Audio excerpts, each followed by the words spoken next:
नमस्कार बच्चों। आज मैं आपको एक कहानी सुनाने जा रही हूँ। उस कहानी का नाम है बुराई का बदला। किसी गांव के किनारे एक खेत था। उस खेत में एक बाम्बी में जहरीला सांप रहता था। बाम्बी किसको बोलते हैं? सांप की बिल को। वह भोजन की तलाश में अपनी बाम्बी से निकलकर खेत में इधर उधर घूमता रहता था। यदि कोई व्यक्ति सांप के समीप आ जाता, यानी कि सांप के पास आ जाता, तो सांप उसे काट लेता। सांप के काटने से कई लोगों की मृत्यु हो चुकी थी। लोगों ने डर के मारे उस खेत की ओर जाना छोड़ दिया था। एक दिन गांव के कुछ गडरिये कौन होते हैं? जो भेड़ बकरियां चराते हैं।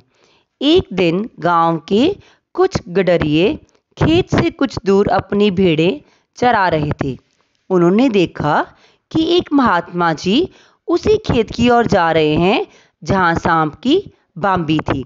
गडरिये चिल्लाए, महात्मा जी तनिक रुकिए, महात्मा जी तनिक रुकिए, उस खेत की ओर मत जाइए, वहां एक जहरीला सांप रहता है। तो महात्मा जी मंद मंद मुस्कुराए, यानी कि धीरे धीरे मुस्कुराए और बोले, चिंता मत करो, मैं सांप को वश में करने का मंत्र जानता हूँ। महात्मा जी को अपनी ओर आता देख सांप फुफकारता हुआ उनकी ओर बढ़ा। महात्मा जी घबराए नहीं, वह जोर जोर से किसी मंत्र का उच्चारण करने लगे। उच्चारण करना यानी कि दोहराना।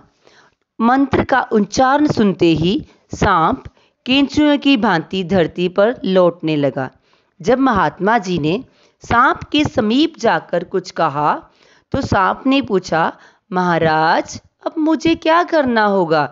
महात्मा जी बोले, तुम लोगों को काटना छोड़ दो और मेरा बताया हुआ मंत्र जपते रहो। 1 महीने बाद मैं तुमसे फिर मिलने आऊँगा। दिन बीतते गए। सांप ने लोगों को काटना छोड़ दिया। धीरे धीरे सांप का भय लोगों के मन से जाता रहा। अब तो बच्चे उस पर कंकड़ पत्थर भी फेंकने लगे थे। बच्चों के डर से अब सांप केवल रात में ही बाहर निकलता था। भरपूर शिकार ना मिलने के कारण सांप धीरे धीरे कमज़ोर होता गया, यानी कि बच्चों के डर से सांप रात को ही बाहर आता और रात को उसे पेट भरकर शिकार नहीं मिलता था, इसलिए वह कमज़ोर हो गया। इस प्रकार 1 महीना बीत गया। महात्मा जी वापस उसी खेत में आए। सांप ने उन्हें देखकर प्रणाम किया। महात्मा जी ने उसे कमज़ोर देखकर उसका कारण जानना चाहा, तो सांप ने उन्हें सारी बातें सच सच बता दी। महात्मा जी ने सांप को समझाया, बेटा मैंने तो इतना ही कहा था कि किसी का अहित मत करो। मैंने यह कब कहा था कि दुर्व्यवहार व अत्याचार करने वालों से अपनी रक्षा ना करो? तुम अपना विरोध प्रकट करने के लिए फुफकार तो सकते थे। बच्चों, इस कहानी में एक बड़ी सीख छिपी है। हमें बुराई तथा अन्याय को चुपचाप सहन नहीं करना चाहिए, क्योंकि ऐसा करके हम बुराई व अन्याय को बढ़ावा ही देते हैं।